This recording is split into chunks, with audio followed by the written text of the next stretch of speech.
Bom, irmãos, vamos então dar continuidade aos nossos estudos no Evangelho de Mateus. Abra sua Bíblia no capítulo 5. Semana passada nós começamos o capítulo, fomos até o verso 6. E hoje nós vamos estudar do 7 até o 14. Vamos aí dar mais uma continuação aí, né? Até o 15, na realidade.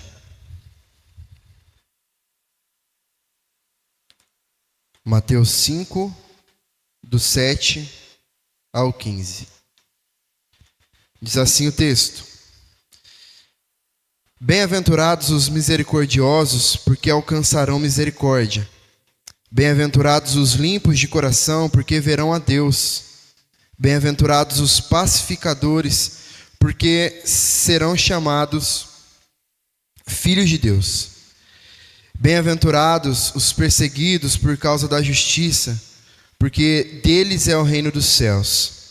Bem-aventurados são vocês, quando por minha causa os insultarem e os perseguirem, e mentindo disserem todo mal contra vocês. Alegrem-se e exultem, porque é grande a sua recompensa nos céus.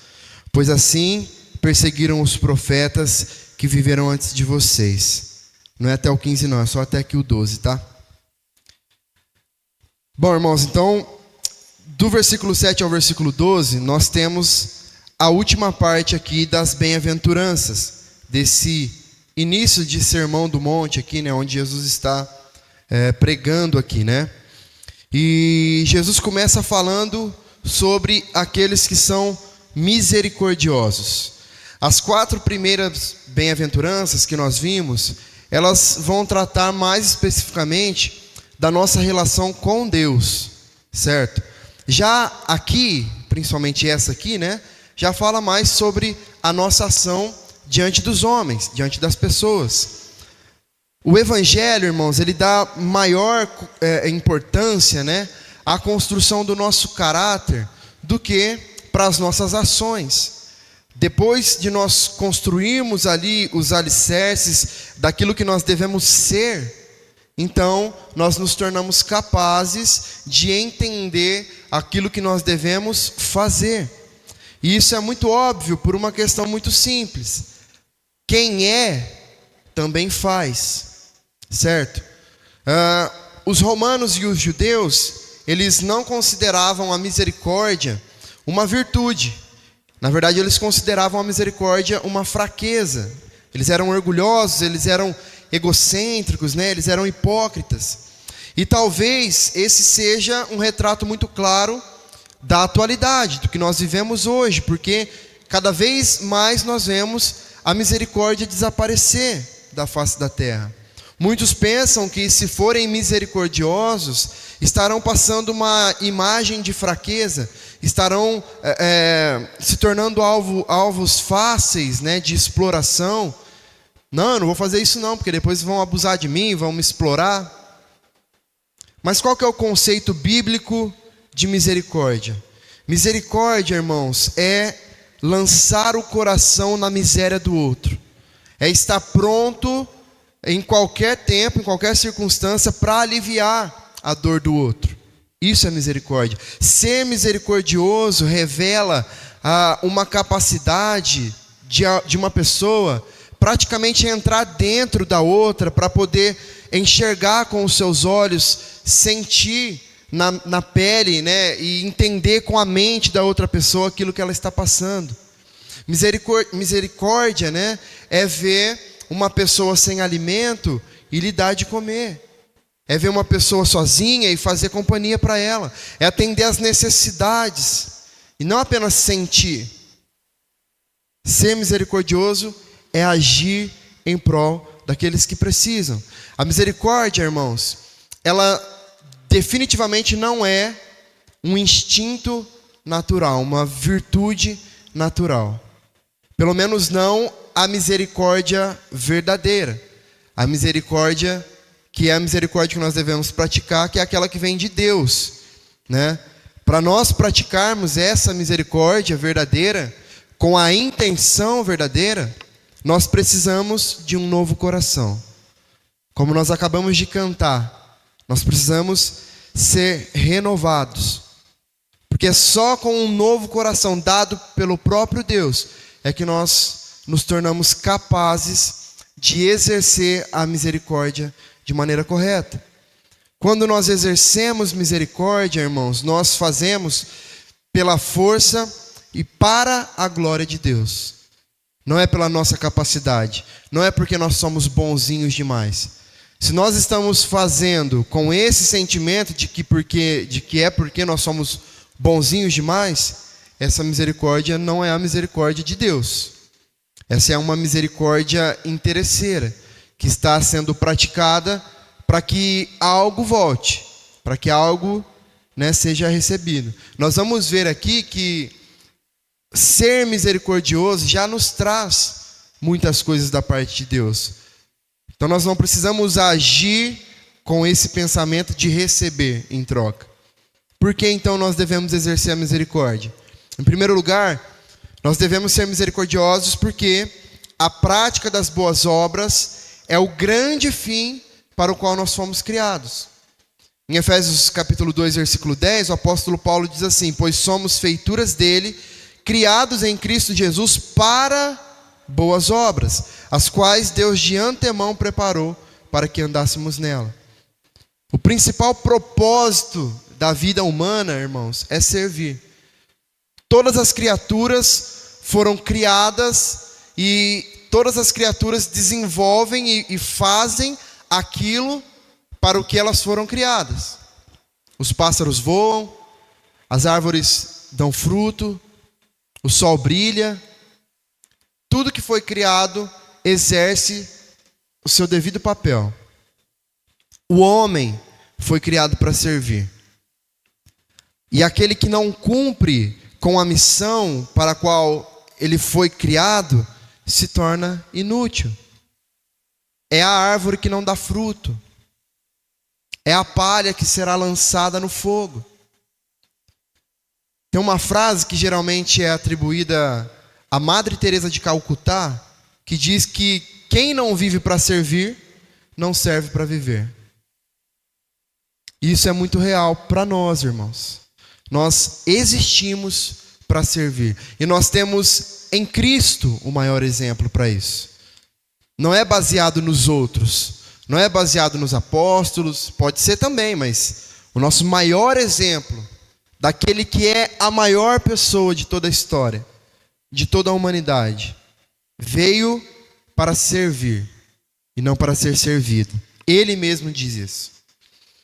Em segundo lugar, nós devemos ser misericordiosos porque pela prática da misericórdia nós resplandecemos o caráter de Deus. Lucas capítulo 6, verso 36 diz assim: sede misericordiosos, como também é misericordioso o vosso Pai. Deus é o Pai de toda misericórdia, irmãos. Quando nós demonstramos misericórdia, então, nós refletimos Deus em nossas vidas. O estímulo aqui é para que nós sejamos misericordiosos, assim como também é misericordioso o nosso Pai. Em terceiro lugar, nós devemos ser misericordiosos porque a demonstração da misericórdia é um sacrifício que agrada ao coração de Deus. Hebreus capítulo 13, verso 16 diz assim: não negligencieis igualmente a prática do bem e a mútua cooperação, pois com tais sacrifícios Deus se compraz. Deus se agrada desses sacrifícios. Então, exercer a misericórdia, ajudando os necessitados, é uma forma de adorarmos a Deus. A prática da misericórdia é algo que agrada o coração de Deus. Dar pão ao que tem fome, vestir o que está nu, visitar o enfermo e o que está preso. Isso é servir ao Senhor, isso é adorar ao Senhor. Em quarto lugar, nós devemos ser misericordiosos, porque um dia nós prestaremos conta da nossa administração. A Bíblia diz que nós somos mordomos de tudo que nós temos.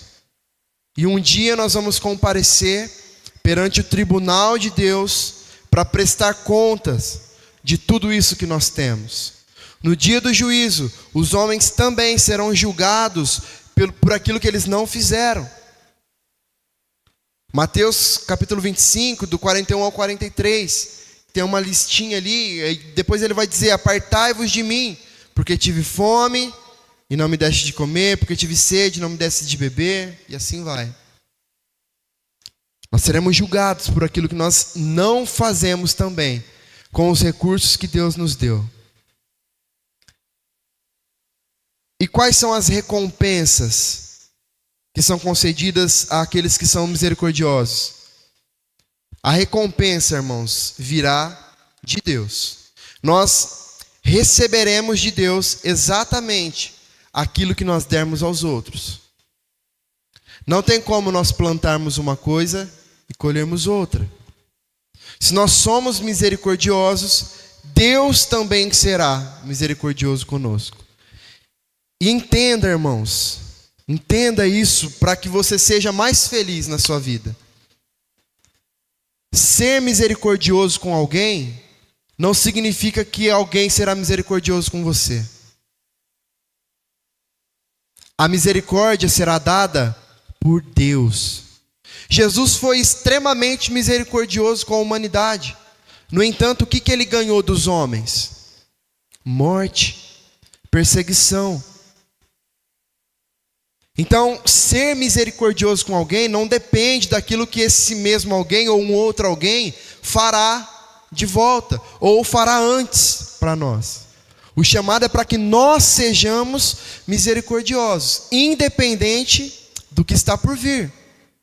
A certeza que nós temos é que a misericórdia do Senhor virá sobre as nossas vidas. E acredite, não há misericórdia melhor e maior do que essa. Tudo que nós podemos ter e receber aqui é pouco, é nada, se comparado à misericórdia que o Senhor já derramou sobre nós, vem derramando e continuará derramando. E é importante nós nos lembrarmos também, irmãos, que ser misericordioso não é o meio para nós sermos salvos, mas o meio de demonstrarmos que fomos salvos pela graça. Aqueles que praticam as boas obras, não as praticam para alcançar a salvação, mas as praticam em uma forma de demonstrar a salvação que já recebeu de Deus. Deus me salvou, Deus me amou tanto, me salvou sem eu merecer, por causa disso, eu vou fazer boas obras. Eu vou ser misericordioso para com as pessoas que estão ao meu redor. E aí, diante disso tudo, nós precisamos pensar e nos questionar. O nosso coração é misericordioso? Nós sentimos a dor do outro? Nós somos generosos com os nossos recursos? Nós nos importamos com as almas que morrem? Nós nos importamos com a reputação das pessoas ao nosso redor? Nós temos usado aquilo que Deus nos deu para abençoar as pessoas? O mundo que nós vivemos tem sido melhor por causa de nós? E não precisa ser o mundo, o macro não, tá, irmãos? O nosso mundinho ali, dentro da nossa casa, do nosso trabalho, esse nosso mundo tem sido melhor porque nós estamos lá? Porque nós somos pessoas misericordiosas onde nós estamos? São reflexões que nós precisamos fazer.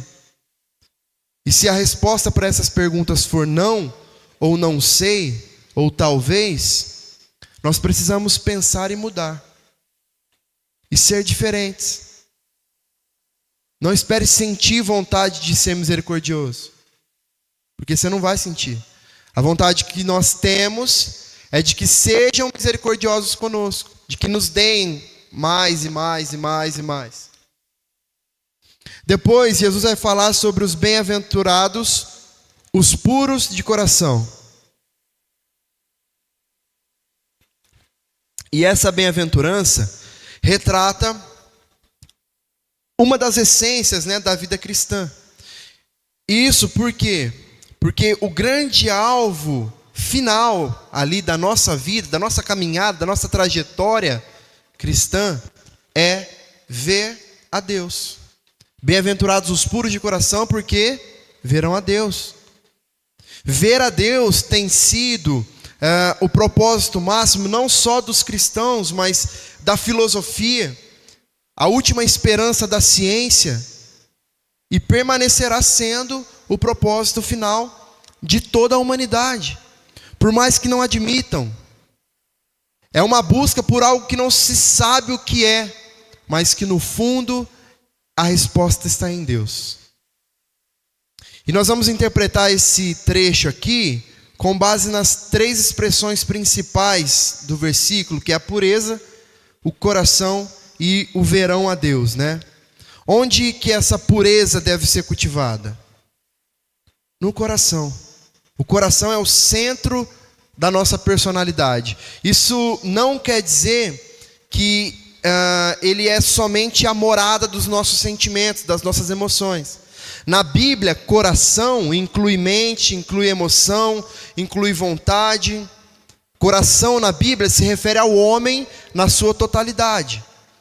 E Jesus está afirmando aqui que a pureza deve penetrar em todos os corredores da nossa vida, nos pensamentos, nas emoções, motivações, nos nossos desejos, em tudo. Provérbios 4:23 diz assim: sobretudo o que se deve guardar, guarda o teu coração, porque dele procedem as fontes da vida.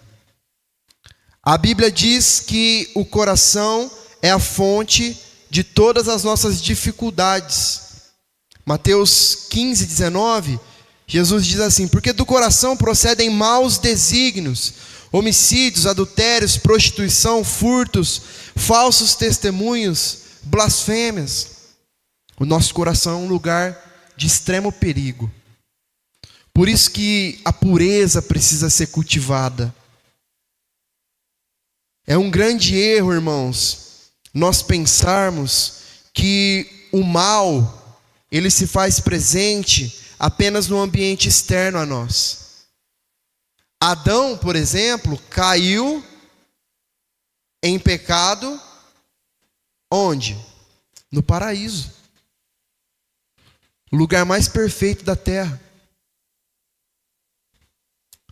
Ele não caiu pelo que era externo, mas sim por aquilo que estava dentro dele.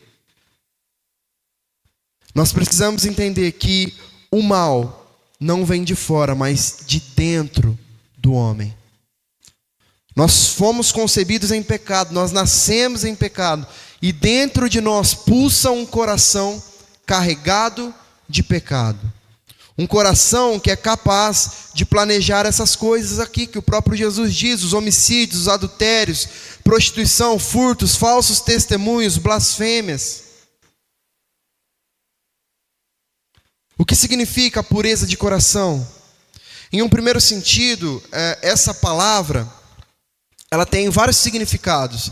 Ela era usada para designar uma roupa suja que foi lavada e passou a ser pura. Ela era usada para falar sobre o trigo que tinha sido separado da palha. Ela era usada para descrever o vinho ou o leite que não havia sido adulterado. Ela era usada também para se referir ao ouro que era puro. E em um segundo sentido, esse termo, o termo puro, significa livre da hipocrisia. A nossa grande dificuldade, irmãos, é que o nosso coração vive uma vida dupla, na grande maioria das vezes. E aí é que está a hipocrisia. E é disso que nós temos que livrar o nosso coração. A pureza é livrar o nosso coração dessa hipocrisia de uma vida dupla. Porque uma parte do nosso coração quer conhecer, quer agradar a Deus, mas a outra parte quer outra coisa completamente diferente e oposta do lugar onde Deus está. O coração que é limpo, que é puro, é o coração que não está dividido. É um coração que pulsa pelo Senhor.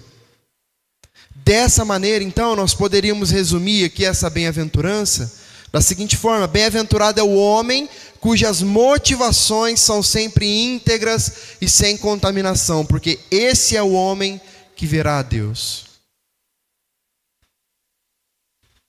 E qual é a recompensa então por termos um coração puro? Nós veremos a Deus. Nós podemos citar 3 tipos de visão: a visão física, uma visão mental e uma visão espiritual. A visão física é a visão que nós diferenciamos os objetos materiais, né? Onde nós vemos o mundo físico à nossa volta. Uma visão mental seria talvez aquela visão intelectual, né? Onde os cientistas e os poetas trabalham. É uma visão que ajuda os homens a descobrirem as leis da ciência, fazerem analogias, conexões, ter pensamentos mais complexos, vamos pensar assim. E a visão espiritual é a visão que capacita os homens de fé e os puros de coração a verem o invisível. Deus é invisível, mas para os puros de coração Ele não será. Hoje nós vemos a Deus pela fé. Nós o vemos nas obras da criação, nós o vemos na sua providência.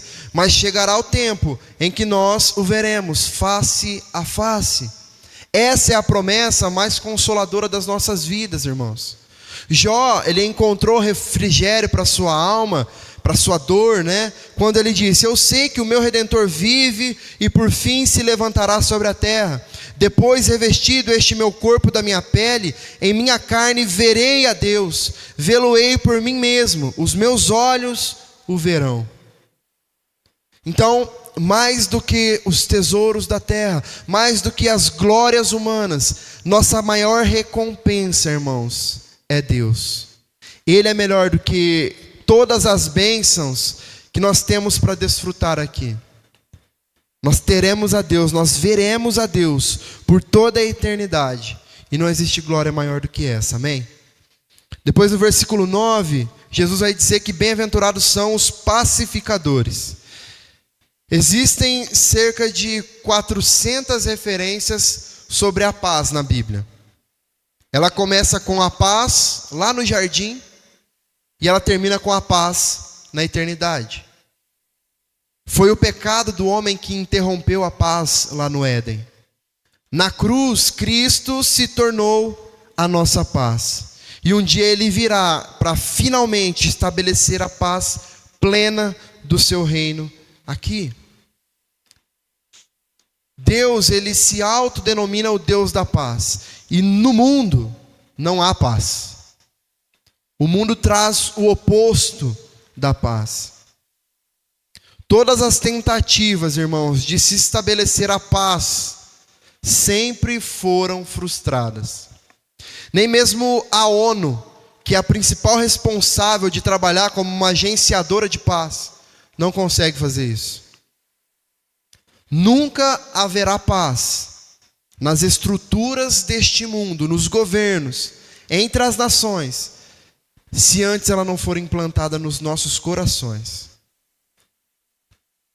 Enquanto o príncipe da paz, que é Jesus, não reinar no coração do homem, sempre haverá um grande conflito dentro de nós, que nos impede de vivermos em paz. Enquanto os homens continuarem produzindo o mal, a paz será impossível de acontecer.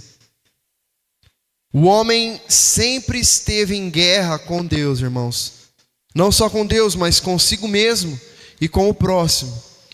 Nós não temos paz na política, nós não temos paz na economia, nós não temos paz na sociedade de modo geral, nas famílias.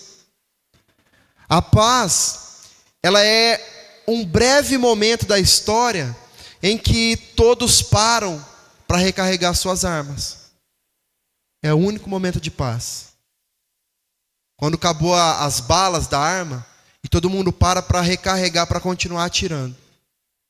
Esse breve momento é a paz. A palavra paz, tanto no hebraico como no grego, ela nunca é um estado negativo. Nunca significa apenas a ausência do conflito. Não. A paz, ela inclui o bem-estar do homem, de modo geral. É a libertação do mal, sim, mas a presença daquilo que é bom também. É um estado de harmonia com Deus, consigo mesmo e com o próximo. E a Bíblia também fala sobre a recompensa do que é pacificador. A recompensa do pacificador é ser chamado filho de Deus. Um pai ou uma mãe não amam um pai ou uma mãe amam os seus filhos muito mais do que sua casa, do que seu carro, seus bens materiais. Por quê? Porque os filhos são a maior herança de Deus para os pais. E aquele que é pacificador é chamado de filho do Deus vivo.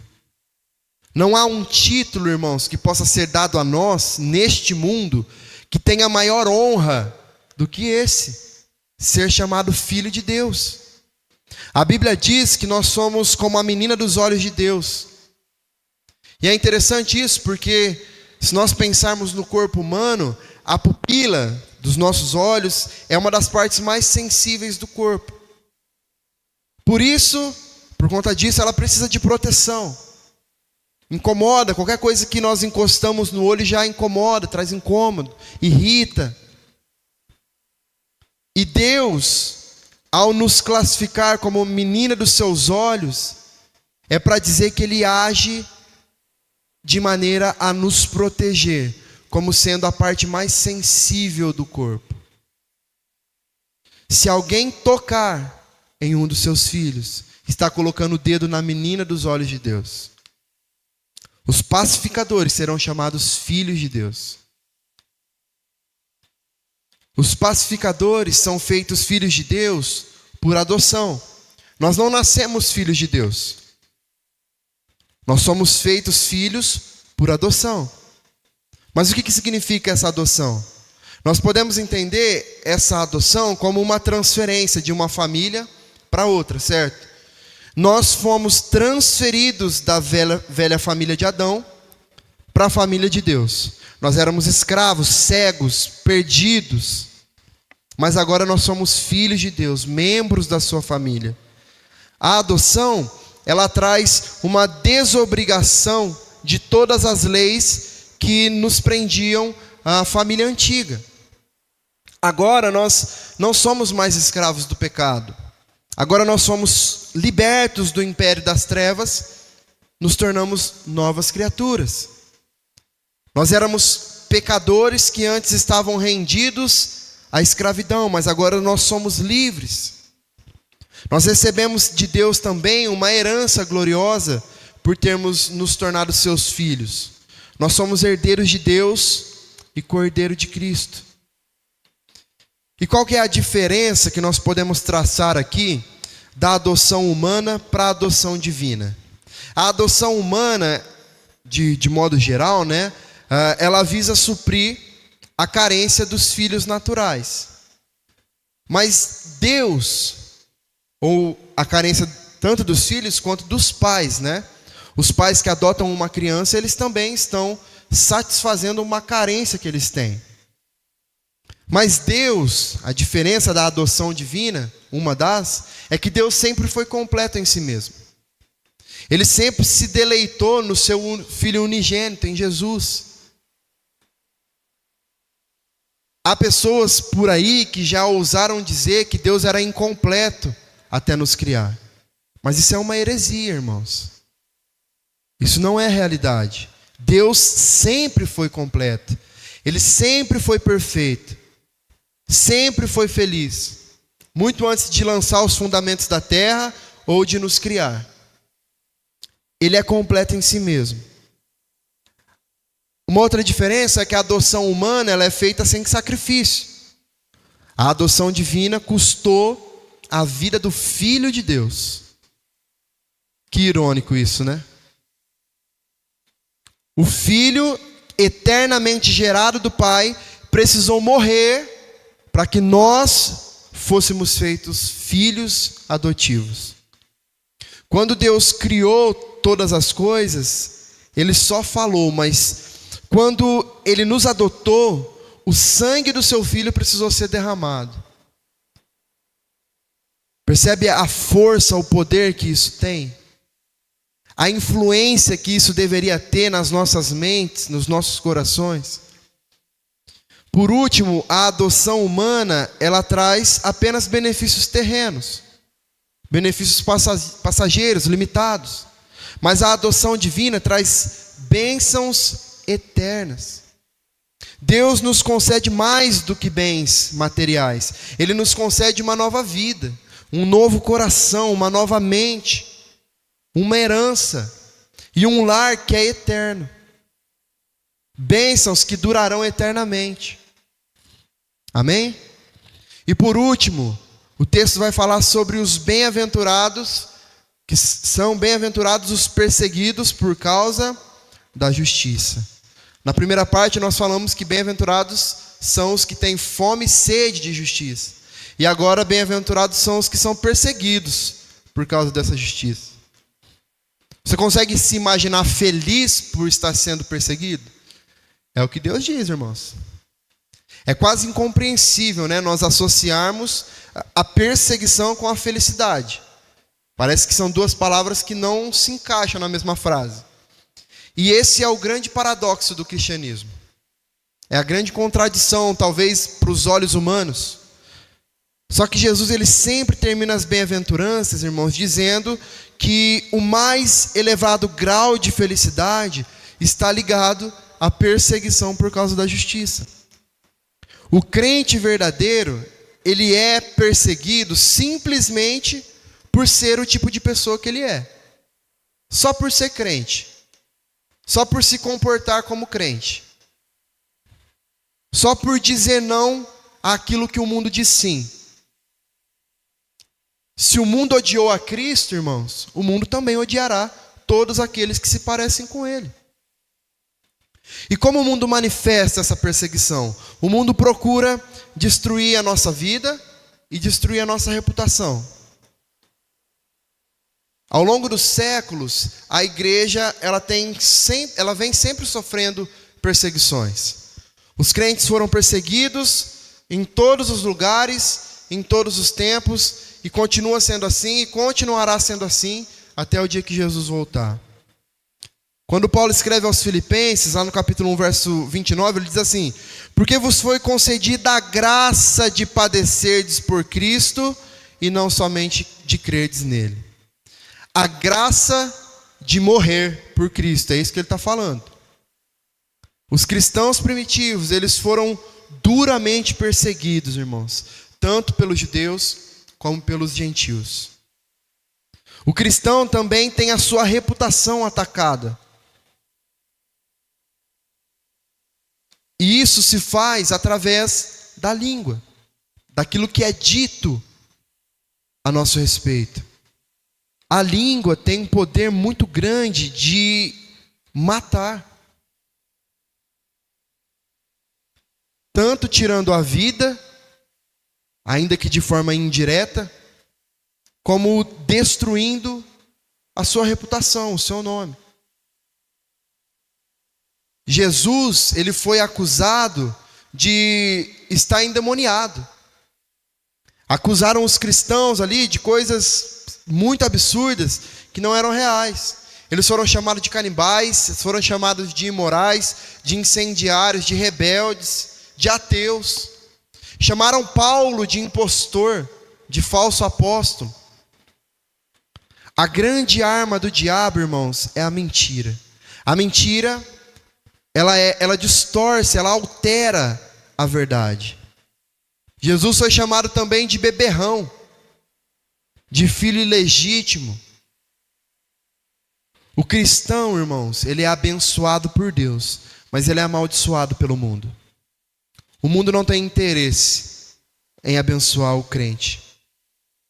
Os cristãos sempre foram e sempre serão alvos de calúnia. A língua tem uma capacidade extremamente feroz para destruir a vida de alguém. É como uma faísca que é lançada numa floresta, né? E pouco tempo depois causa uma destruição total. Os apóstolos, eles foram extremamente perseguidos, eles foram mortos das formas mais absurdas possíveis. Mas ao contrário disso, hoje, nós estamos fabricando dentro das igrejas grandes celebridades. A conta não fecha, irmãos. Nós lemos a Bíblia e vemos, sem exceção, que todos aqueles que seguiram a Deus, seguiram a Cristo, sofreram perseguições e morreram de formas trágicas. Não desfrutaram de muitas coisas, não. Até dado momento, sim, mas as perseguições das piores possíveis sempre estavam presentes. Talvez hoje, se Paulo fosse pregar em uma das nossas igrejas, ele seria apresentado assim: formado na Universidade de Gamaliel, poliglota, amigo pessoal de muitos reis, maior plantador de igrejas no mundo, maior evangelista do século, aquele que foi dado por morto, foi arrebatado aos céus. Antes de acabar a frase, o povo já estaria louco, batendo palma, pulando, gritando, tentando encostar nele. Só que Paulo, irmãos, ele se apresenta em suas cartas como servo, como escravo de Cristo. Ele se apresenta como o menor dos apóstolos, como o principal dos pecadores. Esse era Paulo se apresentando. Nós temos que entender que o sofrimento é uma das características daqueles que seguem a Cristo. Nós precisamos considerar que o nosso sofrimento aqui é leve, é pequeno demais, irmãos, e momentâneo, se comparado à recompensa eterna que está por vir. Como eu sempre digo, quando eu toco neste tema, eu não estou aqui para menosprezar a sua dor. A sua dor é grande, eu sei, dói, te afeta, te atinge, te machuca. Mas lembre-se do que é maior e que está por vir. Lembre-se que a misericórdia de Deus é muito maior. E é dessa misericórdia que você desfrutará. E nada se compara. Lembre-se de Jó. Lembre-se que os sofrimentos deste tempo não podem ser comparados com a glória que há de ser revelada. Por isso nós somos bem-aventurados, felizes em Deus. Amém? Fazendo algumas aplicações. Em primeiro lugar, irmãos, nós devemos viver a prática da misericórdia, então, no nosso dia a dia. Constantemente. Jesus ensina que os misericordiosos alcançarão misericórdia. Ele mostra que a misericórdia é tanto um dever como uma bênção. Em um mundo, irmãos, onde a compaixão, ela frequentemente é vista como fraqueza, né? Praticar a misericórdia se torna um testemunho que nós temos para dar de Cristo. Para nós vivermos isso, nós podemos começar com pequenos gestos. Ouvir com atenção uma pessoa que está passando por dificuldades. Oferecer ajuda prática ali aos necessitados. Ajudar alguém a atravessar a rua. Pequenos gestos. Perdoar alguém que nos magoou. Porque assim nós entendemos que a misericórdia exige ação concreta. No dia a dia, a misericórdia ela pode se manifestar nas nossas reações diante de situações de conflito, de discussões. Em vez de responder à agressão com atos de vingança ou de ressentimento, nós somos chamados a demonstrar compreensão, bondade, amor. Porque essas são atitudes que refletem o caráter de Deus, criam um ambiente de paz ao nosso redor, demonstram o amor de Cristo, para que outros possam viver também. Cada ato de misericórdia que nós praticamos é uma resposta, irmãos, do amor de Deus que nós já recebemos e uma oportunidade de semear misericórdia no mundo. Porque este mundo está carente de misericórdia. Nós estamos sempre prontos a julgar, a apontar o dedo, mas poucos estão dispostos a exercer misericórdia sobre as pessoas. O que seria de nós, irmãos, se Deus não tivesse sido misericordioso conosco e enviado o seu único filho para morrer no nosso lugar? Em segundo lugar, nós devemos cultivar a pureza de coração para vermos a Deus. A pureza não é apenas a ausência de más intenções, mas um compromisso integral com a sinceridade, com a verdade, com foco no que é reto, no que é bom, no que é justo. E para desenvolver um coração puro, nós podemos começar guardando os nossos pensamentos e as nossas intenções, pedindo que Deus purifique as nossas motivações. Em um nível prático, nós podemos também examinar com frequência quais têm sido as nossas intenções ao agirmos em todas as áreas das nossas vidas, nos nossos relacionamentos, nas nossas decisões. Um coração puro é aquele que age com transparência, com integridade, não buscando vantagens pessoais, mas a glória de Deus e o bem do próximo. É dessa forma que nós administramos um coração puro. Quando nós vivemos dessa forma, sem duplicidade, nós abrimos espaço para que Deus se revele de forma plena em nossas vidas. E por último, nós devemos ser pacificadores em um mundo de conflitos. Como é difícil, irmão, semear a paz nos dias que nós vivemos. Porque tudo é motivo de discussão. Tudo é motivo de briga. Uma palavra que você falar no momento errado já pode causar uma grande briga, uma grande discussão. E ser pacificador significa ser uma ponte em situações de tensão. Significa oferecer uma postura equilibrada, justa. Em situações de conflito, seja no trabalho, na igreja, ou na nossa família, nós somos chamados a responder com mansidão, a buscar soluções que promovam paz, harmonia entre todos. A paz que nós precisamos promover, porém, ela não é apenas a ausência de conflitos também, como eu disse no ponto anterior. A paz, ela precisa ser a prática de atitudes de justiça, de respeito, de amor. Nós precisamos ser os mensageiros da paz. Quando nós cultivamos a paz na nossa própria vida, nós nos tornamos capazes de oferecer apoio, de oferecer conselhos às pessoas que estão em conflitos. O nosso papel, irmãos, como pacificadores, envolve orar pelos que estão em crise, oferecer um apoio emocional e, quando possível, mediar alguns conflitos com sabedoria. Às vezes a gente fala, mas eu já tenho tanto problema, vou me meter no problema dos outros ainda, né? É difícil. Coitados dos pastores que não têm escolha. Que tem que se meter no problema de todo mundo. Quando não se mete, é chamado para se meter.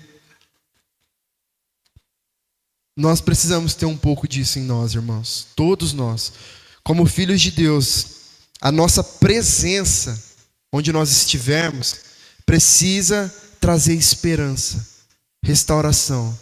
As pessoas precisam nos olhar e enxergar a diferença em nós. Nós não podemos participar do motim, da briga, da discussão, sermos aqueles que incitam as situações ruins no nosso meio. Nós precisamos criar oportunidade para que as pessoas experimentem de reconciliação, de perdão, primeiro com Deus e também umas com as outras. Quando Jesus fala aqui das bem-aventuranças, Ele está revelando o caráter do verdadeiro discípulo, irmãos. E Ele está nos convidando a viver em conformidade com o seu reino. Ele mesmo, Jesus, é o nosso maior exemplo. o exemplo perfeito de misericórdia, de pureza, de paz. E é por ele que nós somos capacitados a viver essas virtudes. Então, nós somos desafiados a viver para a glória de Deus, sabendo que em cada gesto de compaixão, em cada busca pela pureza, em cada esforço para promover a paz, nós expressamos a vida de Cristo em nós. E nós testemunhamos do seu amor ao mundo. E é dessa forma que as pessoas entenderão o porquê que nós somos diferentes. E é dessa forma que as pessoas se renderão ao Senhor. E esse é o nosso maior objetivo. Amém?